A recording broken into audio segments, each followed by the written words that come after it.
নাগরোটা সেনাবাহিনী ছাউনিতে এখনো এক জঙ্গি লুকিয়ে রয়েছে বলে খবর পাওয়া যাচ্ছে এবং সে কারণে চিরুনি তল্লাশি শুরু করলো সেনা। সন্দীপ সরকার আমাদের প্রতিনিধি রয়েছেন টেলিফোন লাইনে। সন্দীপ, এখনো পর্যন্ত কি খবর?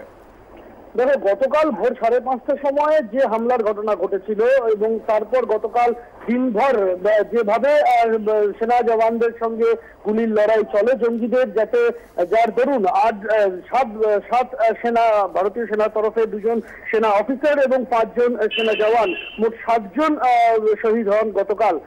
তারপরেও কিন্তু গুলির লড়াই গতকাল রাতে থামেনি।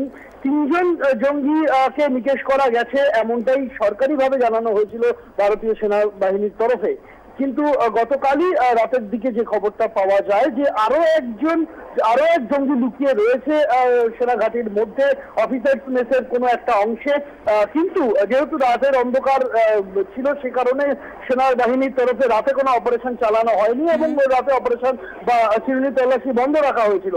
আজকে সকাল হতেই কিন্তু আবারও সেই অবশিষ্ট যে জঙ্গি তার খোঁজে তল্লাশি শুরু হয়েছে এই মুহূর্তে। তবে এখনো পর্যন্ত যেটা খবর যে জঙ্গির তরফে কিন্তু কোন রকম গুলি আসেনি সেনাবাহিনীদের লক্ষ্য করে।